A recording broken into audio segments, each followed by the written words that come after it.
বছর ঘুরলেই রাজ্যে বিধানসভা নির্বাচন। আসন্ন বিধানসভায় কেন্দ্রীয় বঞ্চনা ও এপিক ইস্যুতে ঝড় তুলবে তৃণমূল। সম্প্রতি দিল্লিতে সাংবাদিকদের সঙ্গে আলোচনায় স্পষ্ট বার্তা দেন তৃণমূলের সাধারণ সম্পাদক অভিষেক বন্দ্যোপাধ্যায়। অভিষেকের বার্তার পরের দিনই সংসদে কেন্দ্রীয় বঞ্চনা নিয়ে সরব হয় তৃণমূল। এবার এই ইস্যুকে একেবারে তৃণমূল স্তরে ছড়িয়ে দিতে একাধিক পদক্ষেপের পথে তৃণমূল। সম্প্রতি 600 ভোটার কার্ড বাতিল করেছে নির্বাচন কমিশন। তবে রাজ্যের শাসক দলের মতে কিছু এপিক কার্ডে গরমিল দেখে আসল জায়গা থেকে নজর ঘুরিয়ে দেওয়া হতে পারে। কমিশনকে সব ভুয়ো ভোটার কার্ড বার করতে হবে, চাপ বাড়াচ্ছে শাসক দল। এমনকি পরের সপ্তাহে এপিক নিয়ে সংসদে আলোচনা না হলে সংসদের মকরদুয়ারে অভিনব প্রতিবাদ করবে তৃণমূল। এর পাশাপাশি সাধারণ মানুষের কাছে পৌঁছে গিয়ে এপিকে ভূত ধরার মরিয়া চেষ্টা চালাচ্ছে ঘাসফুল শিবির। ভোটার তথ্য যাচাইয়ে ফাঁকিবাজি করা যাবে না বলেও কড়া বার্তা দেওয়া হচ্ছে।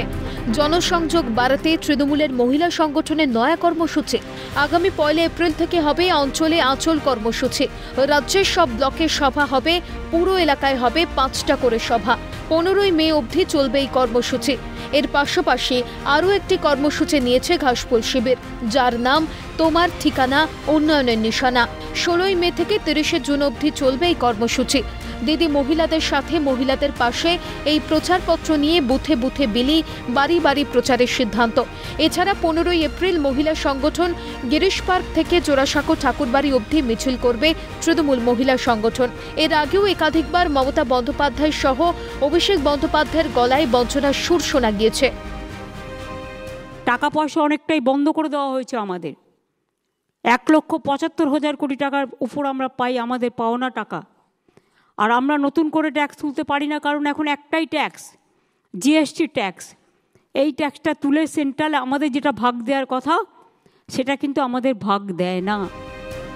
শাসক দলের অন্যান্য নেতারাও লাগাতার কেন্দ্রীয় বঞ্চনার অভিযোগ তুলে সরব। প্রায় 2 লক্ষ কোটি টাকা কিভাবে আটকে রাখা হয়েছে।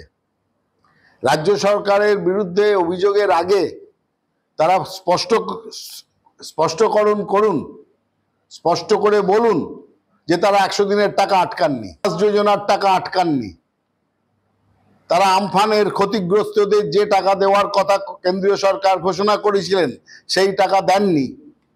এসব কথা বলুন না আগে। তবে শাসক দলকে আক্রমণ শানিয়েছে গেরুয়া শিবির। বিজেপি সাংসদ শ্রমিক ভট্টাচার্য বলেন, রাজ্য সরকার দুর্নীতি স্বীকার করলেও টাকা উদ্ধারে ব্যর্থ। গরু ঘাস খায়, কিন্তু তৃণমূল কংগ্রেস গরুকে চাউমিন খাওয়াচ্ছে, তার জন্য সমস্যা তৈরি হয়ে গেছে। সরকার স্বীকার করছে দুর্নীতি হয়েছে, লোক চুরি করেছে, তো রিকভারি করতে হবে। তো সেটা যারা রিকভারি করতে পারছে না, কারোর বিরুদ্ধে কোনো আইনানুগ ব্যবস্থা নিচ্ছে না, আর সেই টাকাকে ট্যাক্স পেয়ারের টাকা থেকে সেটাকে ভরপাই করা হচ্ছে, এটা তো চলতে পারে না। হিসাব দাও, টাকা নাও, কেন্দ্রীয় সরকারের অবস্থান স্পষ্ট। সব মিলিয়ে 26-এর নির্বাচনের আগে কেন্দ্রের বঞ্চনা এপিক ইস্যুতে বঙ্গ রাজনীতির ময়দান যে আরও তপ্ত হয়ে উঠবে তা বলাই যায়।